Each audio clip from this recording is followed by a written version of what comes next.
Nasa unang pwesto naman ang gagamba na handang ipakain ang kaniyang sarili. Ito ang species na Stygadipus dumicol.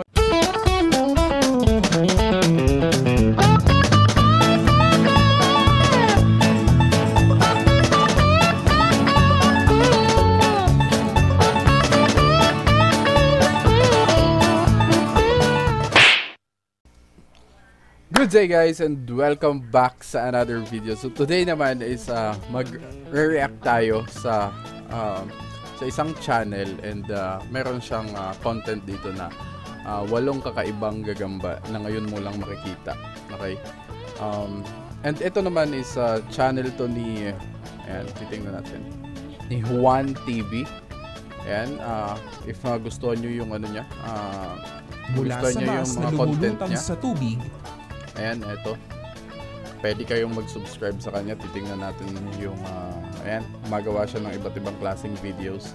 And, ayan, may 603,000 subscribers na din siya. Okay. And, ayan. Sumali siya ng YouTube simula nung July 6, 2019. So, matagal-tagal na din siya nag-vlog. Meron siyang total ng 92,641 views sa buong channel niya. So, yun lang naman ang parang introduction natin para kay Juan TV. And okay, mag-react tayo sa isang video niya. Okay, na 8 kakaibang gagamba na ngayon mo lang makikita. Okay. So, ito yun. Tinatayang umaabot sa 45,000 na species ng gagamba ang mayroon sa buong mundo. Oh, dami. 45,000, di ba? Biruin mo naman 45,000. Pero ang alam lang natin is iilang gagamba lang ang usual na nakikita natin. So, panoorin natin. Tingin ko very educational din to para sa atin. Ngunit sa video na ito ay hindi pangkaraniwan ang ating pag-uusapan. Ano yan Trapdoor spider. Tingin ko trapdoor spider yan. Mula sa gagamba na lumilipad hanggang sa gagamba na handang ipakain ng... Sabi ko sa inyo, educational to. So, madami tayong matututunan or madami tayong malalaman sa mga iba't ibang klaseng gagamba. So, the best tong i-reaction video dahil syempre, yung content natin is isa din to sa mga content natin. Sarili para sa kaniyang mga anak. Tara na't maaliw, matakot at mamangha sa iba't ibang klase ng gagamba na bibida sa ating kwento. Okay.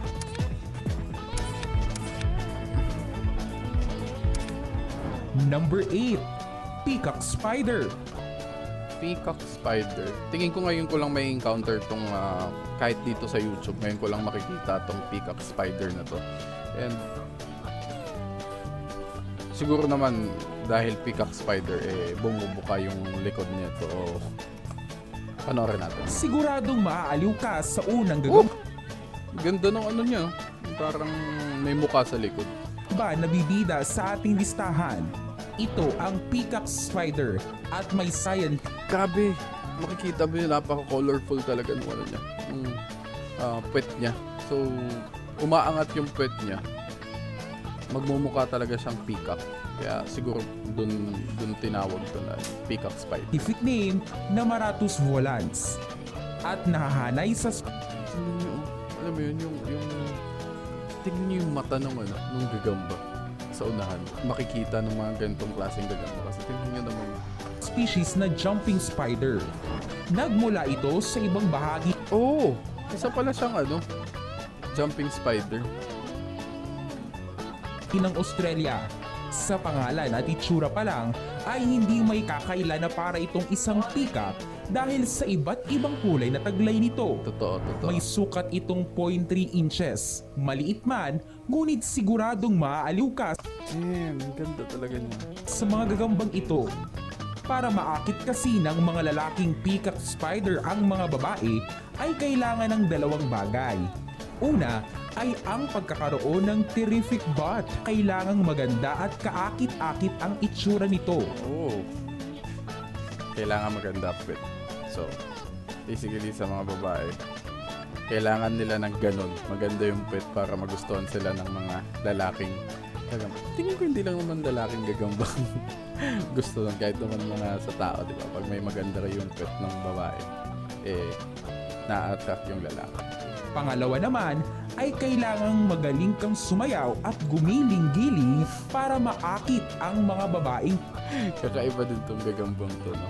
Kailangan muna nila na magaling sumayaw. Okay, para magustuhan sila ng mga lalaking gagamba. Damn! Gagamba.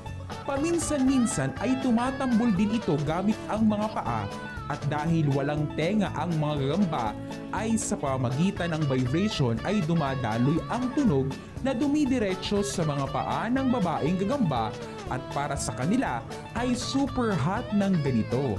Ginagawa ng mga gagambang ito ang pagsasayaw hindi lang para maakit ang kanilang nagugustuhan, bagkus ginagawa din nila ito para sa kanilang buhay. Kapag hindi kasi nagustuhan ng mga babaeng gagamba ang kanilang sayaw, ay hindi ito magdadalawang isip na kainin sila nito. Oh, Kaya para hindi napaka-brutal naman, no? Ng ganong klaseng ng ganong klaseng pangliligaw. Pag hindi ka nagustuhan, pwede kang patayin. kain ay kailangang galingan ang kanilang pagdiling. Na-imagine ko kung sa tao to, no? Kailangan magaling na munang gumiling yung babae para magustuhan ng lalaki. Oh. Talent, ha? Talent.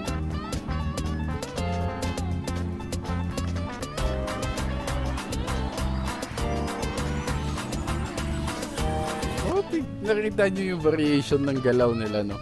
May kanya-kanya talaga silang parang style kung paano sila magugustuhan ng mga lalaking gagamba.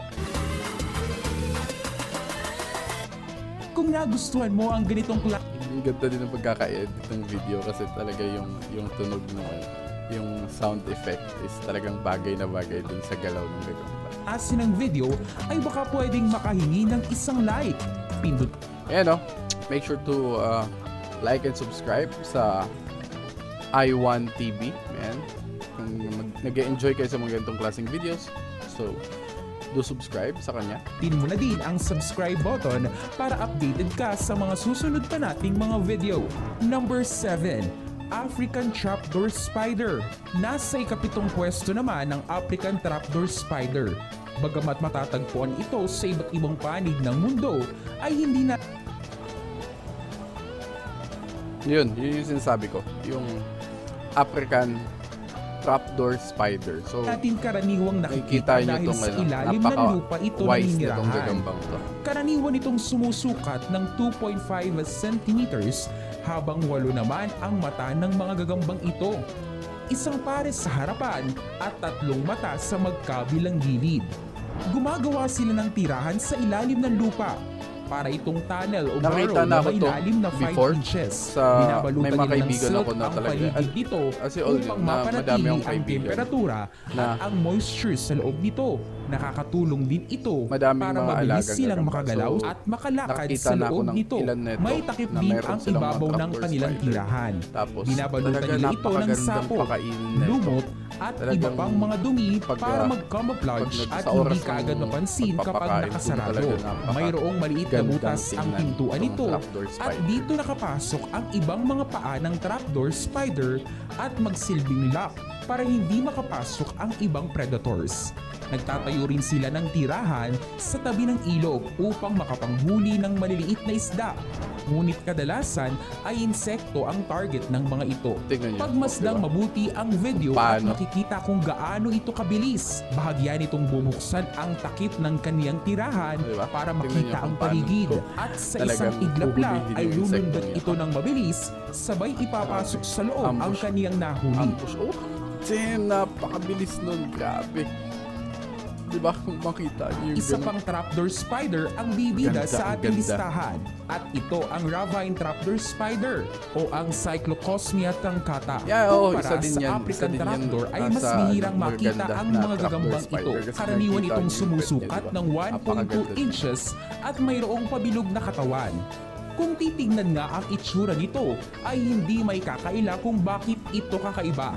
Flat at pabilog ang dulong bahagi nito Alam mo at yun, para sabi siya ng iba ay parang may branded, pagkakahawik parang- ito sa Ayun, Oreo parang biscuits Oreo. Pero dahil sa sa akin hugis kasi at pag tingin ko texture dun, nito. parang siyang- Gumagawa parang din yung sila ng mamahalin tunnel o na- barrow na kagaya ng gamit, African tapos Trapper may Spider. brand. Ngunit ang Diba? kaibahan nito ay ang Napaka-exotic, dulong bahagi ng kanilang napaka-social ng katawan katawan. ang ginagawa nilang pantakip sa kanilang tirahan para hindi makapasok ang ibang predators. Wow. Number Napaka-bright 6, nung gagambang. Bird Dropping Spider. Iba din ang paandar ng gagambang ito na tinatawag na Bird Dropping Spider. Dahil kung ang ibang hayop at insekto ay dahon at sanga ng puno ang ginagaya, ay ibahin mo ang gagambang ito. Nagpapanggap kasi itong dumi ng ibon kapag nasa panganib. Wow, Unti-unti tama. ititiklop nito ang Talagang- kaniyang mga paa para Talagang itago. doon kinukuha At yung para ano, mas no, kapanipaniwala pangalan, gagamba. ay ginagalaw pa Bird nito ang drop likod na spider bahagi dahil- na animoy sariwang dumi ng ibon na nalaglag sa puno. Ayon sa mga eksperto, ay isa rin sa mga teorya na kanilang tinitignan kung bakit gumagalaw ang likod na bahagi nito ay una, maaaring dinadigest pa lamang nito ang kanilang kinain. Pangalawa naman ay ginagawa nila ito upang maka-attract ng kanilang prey. Ngunit Napaka-sarap ano manood pa ng man ganitong ang dahilan channels ay sa talagang YouTube kakaiba dahil at nakamamangha may mga ang bagay gagambang ka ito. na, Number 5, ngayon mo Daddy lang Long Leg malalaman. Spider. Okay. Ito naman ang gagamba na talagang kikilabutan ka kapag nagsama-sama. Mayroon itong maliliit na katawan, ngunit mahabang mga paa Ito yung at matatagpuan gagamba, sa parang halos alam mo, lahat yung sa ng bahay, kontinente yung maliban laging sa Antarctica. tumatalon-talon lang sa Hindi hangin, naman diba? makamandag ang mga ito kaya malayang mahahawakan ng mga tao. Yun nga lang, talagang nakakakilabot ang mga ito dahil animoy itim na buhok kapag nagsama-sama. Grabe. Number Oo 4, naman, for sure, Mirror nakakakilabot. Spider. Tara na't mamangha sa gagamba na nasa ika-4 na pwesto. Ito For sure, ang Mirror Spider na naman sa na pangalan niya, matatagpuan Mirror sa Spider, Australia. reflect or Maliliit lamang transparent. ang mga ito at Ganun sumusukat talaga. nga ng 0.12 to 0.16 Ganun inches. talagang mga Para itong disco ball usually dahil yung sa mga gagamba. kumikinang at Okay. makukulay nitong Kung itsura. Ano yung pangalan nila? Ayon Basta kay Nikki based Bay, sa isang photographer characteristics na nakabase sa Singapore, ay nag-iiba-iba daw ang itsura ng gagambang ito depende sa environmental circumstances. Halimbawa na lang, nag-a-adapt siya kapag siguro nasa ng panganib ay para siyang lumiliit ang chameleon, silver nag-a-adapt plate sa sa surroundings kanilang na para siyang abdomen. octopus. At kapag Ganun. nasa normal na kondisyon naman ay nag-e-expand ang mga ito. Number 3, Flying Spider. Nakakita ka na For ba ng sure, gagambang lumilipad lumilipad? Walang pakpak ang mga ito, ngunit paano nga ba ito nangyayari? Pero totoo naman yan. Nakakalipad ang Maraming mga beses gambang na din ito ako sa nakakita pamagitan ng ganito na balunin. talagang, Sa una ay nagpapa- maglalabas ito ng dalasal tinatawag sila na ng hangin anchor gamit silk. ang sapot nila. Matapos ito ay itataas ang dalawang paa at gamit ang special fine hair ay itetest nito ang hangin at ang electrical field sa paligid. Ayon sa mga scientist, ay ginagamit ng mga gambang ito ang electric field sa Earth atmosphere para makalipad. Talagang ganun. Kapag classic nates na ng gagamba inspiration ang ang kondisyon ng kailangan paligid, para mo ay lang- tsaka para nito maintindihan itataas lang ang kung kanyang ganitong klaseng abdomen gagamba. at maglalabas ng sapot. Sa tulong ng hangin at electric field ay agad naman itong lulutang paitaas. At gamit ang mga paa ay nagagawa niyang mag-balance at makontrol ang bilis ng paglalakbay. Gem. Ginagamit nila ang ganitong kakayahan para makaiwas sa mga predators o di kaya naman ay para maghanap ng lugar na maraming pagkain. Inaabot Oo ng nga naman, ilang kasi, metro ang kanilang sa nililipad, mga ilan ngunit kong kung nakitang minsan ganito ay na umaabot ng gagamba is libo-libong talagang milya bigla ang na kanilang lang paglalakbay. mawawala. Yung mga Number maliliit na 2, gagamba is kasi Large kaya Whip nilang mag- Spider. kaya nilang Siguradong lumipad. kikilabutan ka Dahil rin nga dun sa sa susunod na balon. gagamba na nasa ikalawang pwesto. Ito ang Large Whip Spider. Tinatawag din itong Kakakilabot tailless kung scorpion gagamba. Grabe. dahil sa pagkakahawig nito. Mayroon itong dalawang mata sa harap habang tatlo naman sa magkabilang gilid. Itsura. Ngunit sa kabila ng maraming mata Itsura nito, ay hindi hindi ka rin makaka- ito masyadong nakakakita.